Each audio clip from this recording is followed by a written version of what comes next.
It's finally candy corn season.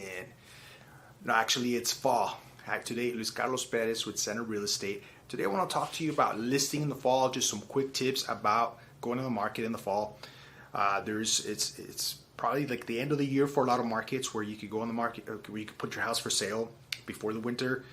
In the area we are in, El Paso, in the winter it's free game, so real estate is sold and listed and everything throughout the year, so that's not a factor here in El Paso. But I want to talk to you guys about that, those details, and just a few tips on getting the house listed and sold during the fall season. So most importantly, in the area we're in El Paso, Texas, the fall is a time when a lot of the trees and the bushes and everything dies out. So a very important thing to do is to keep the house clean. I mean, we don't have that much weeds coming out.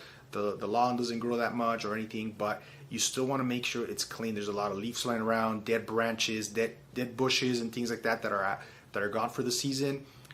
Like perennials or annuals, you want to take out the annuals, leave the perennials, but cut them back so it looks clean. You want to make it look clean in exterior, and so you want to showcase your house inside. You want to make sure it's got clean lighting, clean windows, because you can't count on the flowers and the green to make your house more appealing.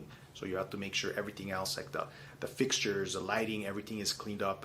And with fresh light bulbs, sometimes the light bulbs get dirty. Don't miss those. So those are little tricks, because people are going to be coming in your house probably in the evening or when it gets a little darker, and you want to have the lighting is going to be crucial in the fall. So something to look for is well, leading on to that is you want to make it accessible to buyers.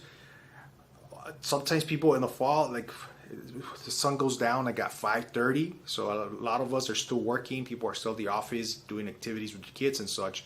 So you want to make sure the house is available to be shown during the fall in the evenings. So it might be 6 o'clock, super dark.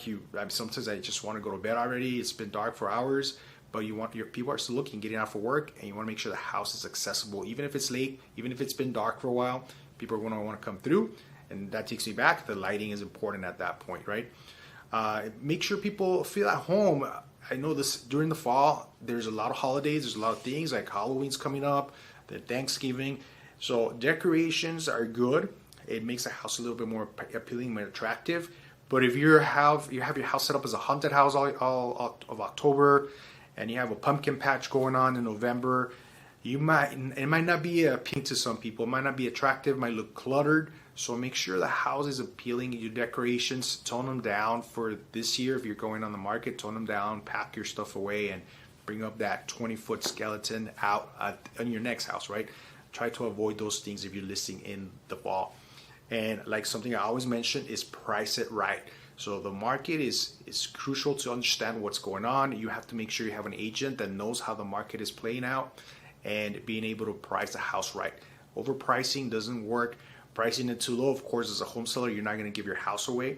Don't go based off of Zillow or Realtor.com or any of those websites out there. The pricing has to be done by professionals. Somebody that walks your house, somebody that looks at that bathroom renovation you did, somebody that knows that, hey, the pool was redone 2 years ago, and that kind of adds a little bit of value, a little bit of more appeal to a home buyer. You want to make sure that's accounted for when you're listing the house. So a professional should come through your house and look at it before they price it. I could price something online, it's a ballpark number, but I don't ever like to give you numbers until I'm actually at the house, looking at it, walking around with you, so I could see if there's any deficiencies, something that needs to be fixed that might be a factor for the pricing, or something that nobody thought about and it's going to actually add value to your home. So always make sure you work with a professional. I would love to be that person. You work with a professional, have somebody walk through the house before they price it and make sure it's priced right. Don't overprice it, don't overprice it. You want to price it attractively so it creates interest in the market. And when you have leverage where there's more than one person interested in your house, that's called leverage, and you're able to get more money in your pocket. Pricing it high is probably it's the worst thing you could do is have a house sit in the market and not sell for a number of days, and then you have to drop the price. That's the worst thing you could do on your listing. So make sure it's priced right. So I hope you like this video. If you guys have any questions about listing your house in the fall, let me know. I'd love to be that realtor. Don't forget to, if you like these videos, follow my page so that you could see and get alerts when the new videos come out. Take care.